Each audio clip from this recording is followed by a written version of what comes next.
Hi, I'm Effie and it's a new month, which means it's time for another wrap up. This time we are going to be wrapping up all of the books that I completed in June. Actually, that's a lie.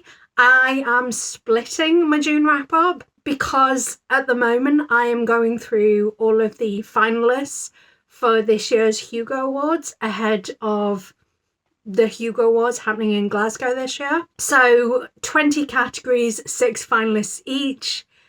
It's a lot. And I'm doing like a big kind of mega video of vlogging my experience trying to make it through reading all of those finalists. So because I'm going through and reading all the Hugo stuff and doing a vlog specifically for the Hugo Awards, any books, short stories, etc. that I read for the Hugo Awards will be in that video, which I'm hoping to come out at the tail end of July. Voting closes on the 20th of July, but I suspect that it won't be edited for at least a week after that. So if you want to know about my thoughts about anything that I read for the Hugo Awards, that's the video to keep your eye out for. Subscribe if you want to. I mean, no pressure. You know, if you don't want to subscribe to me, that's perfectly okay. I just appreciate you coming along and seeing. So this is just going to be the 10 books. I don't know if there's any short stories thrown into here, but it's going to be the things that I read for fun during the month of June.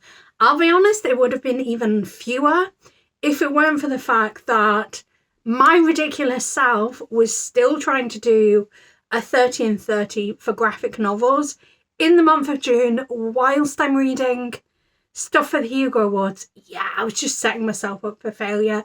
So there are a few graphic novels in here as well. But I've been talking for almost 3 minutes, so let's just get straight into it. The first book was Road of Bones by Richard Douek. It is a graphic novel that's set during, I think it's Stalin Russia, and we're following these people at a prison camp, and one of the guys had been imprisoned for 25 years for making a joke about Stalin and Russia. It was a really good joke actually, but he got imprisoned for 25 years for that. And this is a graphic novel that's not trying to be a true story, but it takes a lot of inspiration from that era of Russia, and it also incorporates traditional Russian folklore. I think the art style is the thing that let this down for me, because I found it quite difficult to differentiate the characters from each other. I did think the story as a whole was quite decent, but it was a little bit difficult for me to follow the story at times. The next book I read was Honeybites by Isabelle. This is the second book in the Honeyblood series, which follows a teenager called Honey who is accidentally turned into a vampire after a concert, and she thinks the only way to become human again is to track down her sire and murder him. It involves hijinks, it's queer, they are all novella length, and I really enjoy it. So this is book 2, so I can't say too much about specifics, but it was really fun to see the relationship between the characters as well as the world that Honeybloods is set in expand out further. And I can't wait for Honey Craves, which comes out this month, July 2024. I'm just so looking forward to getting to read it.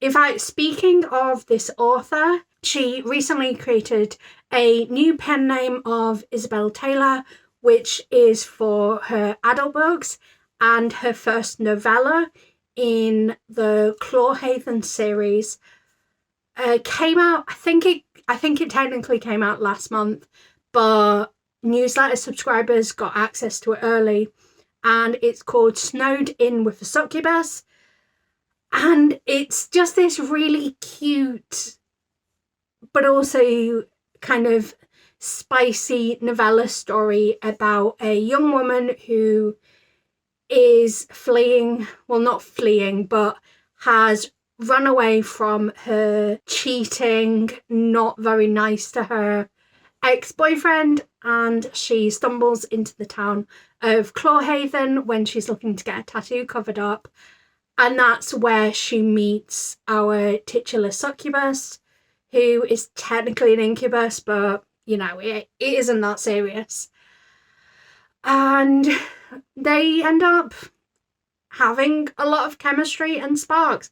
I really enjoyed it. I thought it flowed really well. The spice was well written. There was enough emotional depth to balance out the cozy, which is something that I think I need when I'm reading a cozy story, is I need a bit of emotional depth, a little sprinkle of trauma thrown in. And I just generally had a really good time with it. The next book that I picked up, I'm not going to talk too much about it because honestly, in the words of Cute Is What We Aim For, it was as shallow as a shower, and it also was funded by the genocidal colonial state of Israel, which I didn't know picking it up. It was blurbed by Joe Sacco, so I expected something a bit more nuanced, but really no. The book was Exit Wounds by Rutu Moden, and that's basically all I'm going to say on that because it was rubbish and free Palestine. The next book I picked up was Paradise Lost, the graphic novel by, obviously the original text is by John Milton, and this specific graphic novel was adapted by Pablo Auladell. The art style was really evocative, and it put me in mind of the kind of art you would see maybe in the I don't know eras of art, but it felt like a very like classical art style that you might see in, you know, an art gallery which doesn't tell you anything. You know, the kind of things you'd see alongside like The Birth of Venus or Artemis Gentileschi. Like that kind of thing. It was very, very beautiful art style. It made you really feel for Lucifer, but at the same time, like there were some bits that I didn't love, but I think that's probably more to do with Milton's original text as opposed to the adaptation.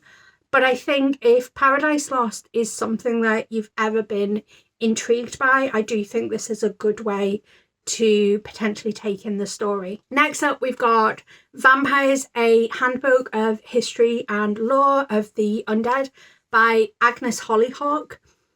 I loved this so much. So as someone who is absolutely obsessed with vampires, it was so good to see a lot of the origins of vampire mythos and the way that it expanded beyond the necessarily Western vision of what a vampire might be, as well as touching on various different pop cultural moments. Obviously, this is not going to cover every single vampire mythos and the origins of every single vampire mythos, but it was quite surprising the breadth of what was included in this book. And I think it is a brilliant resource for anyone who is interested in vampires in general and kind of where the ideas came from, or potentially the ideas that they came from. There's also a bibliography and a list of further resources at the end, which is always useful because I find that a lot of this kind of book talking about the origins of vampire mythos leaves me wanting more. Although I will say, as someone who has, you know, looked into this kind of thing before, I came away learning a lot of new stuff. Also adding some classic vampire books to my TBR because, of course, if it's a vampire book, I'm going to want to add it to my TBR. Then we've got Honeycup by Sierra Simone. This is the second book in the Lioness trilogy, which follows one of the characters that we meet in the New Camelot series. But it's kind of like the darker, broodier, older sibling. And it's also a reimagining of the story of Tristan and Isolde.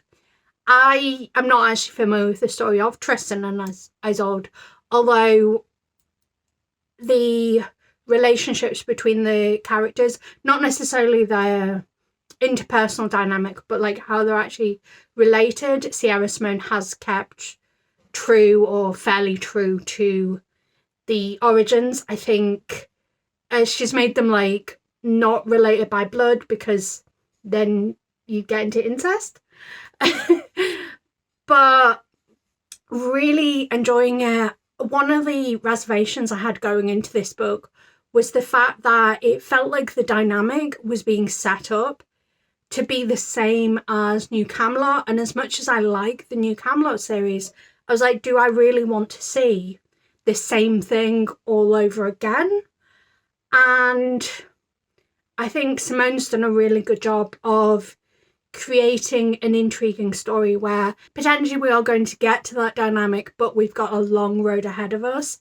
It makes me really excited for Bitterburn, but I think it's going to be near enough another year before we get that, which it is what it is. I really enjoy Sierra Simone's writing though. I'm just utterly obsessed. I think the way that she writes is just perfect for my tastes, quite frankly. The next book feels very, very different, and that is The Spirit Bears Its Teeth by Andrew Joseph White. So the way that Andrew Joseph White, wow, why can't I get those words out, writes is that we've got trans characters, but their transness isn't like the perfect trans person. Like, they might not necessarily be feeling dysphoria, or apparently my words just fail me when talking about these books, but I really appreciate the way that the trans people feel authentic to a variety of the trans experience. Specifically in this book, we've got the idea of a Victorian, I think it's Victorian anyway, it's that kind of era, spiritualism and mysticism, but it has been expanded into actually being fantastical. So we've got these people who, if they've got purple eyes, they're seen as being very strong in this power, are actually able to wield the spirit world and utilize it. However, there's a lot of sexism in the book, so despite the fact that purple eyes mean they're incredibly strong in these powers, characters who are women or are perceived to be women are seen only as being able to be wives and mothers for powerful people in this spiritualism, as opposed to actually being able to use the power for themselves. And what ends up happening is our main character is a trans boy, so he is perceived by those around him as being a girl, even though he isn't, and he experiences a lot of sexism. And I mean, I don't want to give too much of the story away, but you have this kind of Bedlam-esque scenario, and it's very dark, but in a way that, whilst not trying to tell anyone's specific stories of the time, you know, in the author's note at the start, it talks about how the worst, most horrifying horror is rooted in things that have actually happened. And it was so good. Like, I loved Hell Followed With Us, and then this absolutely blew it out of the park, and I was like, how is that possible? Hell Followed With Us was already an incredible book, and this was so much better. Oh, so good. So good. And we've got 2 more books to talk about. So we've got Blossoms in Autumn by Zidrou, which is a graphic novel, and it's kind of, I don't know if it's technically like a second chance romance, but it's like a later in life romance. So we've got these characters, I think one's in her early 60s and one's in his late 50s, and they are both single, and they are kind of, I think the idea is that they're in the autumn of the years, and they find each other and find love with each other. It was cute enough, but like it was a little like on-page graphic at times, and it took a really weird turn at the end. I guess it makes sense, the direction it went in, but I was like, really? This is what happens? I wasn't convinced by it, let's say. And then the final book that I read in the month of June, well, that wasn't for the Hugo Awards, was Junk by Melvin Burgess. I'll be completely transparent and say that I didn't go into this book with a fully open mind. I tried to, but it's worth noting that this author wrote The Lost Witch, which is one of my Burn in Hell books. Like, I have such an issue with The Lost Witch. I think I've actually got into it in videos in the past. So the primary issue that I've got with this book is that it's really, really damn paedophilic. This girl finds out that she's a witch, which is like, cool, awesome, great trope, secret witch, etc. And she ends up going off with this boy that she's kind of crushing on. This boy that she goes off with, she's crushing on, but he's a couple of years older than her. I think you're talking about maybe 19 and she's 15. I remember that she's not 16. So yeah, she goes off with him, and then she basically only got him around. So she's completely reliant on him, and it ends up this kind of Stockholm Syndrome-ish kind of situation.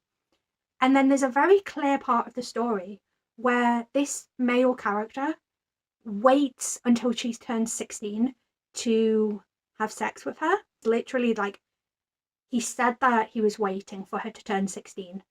And on her 16th birthday, he had sex with her, which is dodgy as anything anyway. But then it later transpires that this character that you think is like 19 or however old you think he is, like he is a good few years older than her.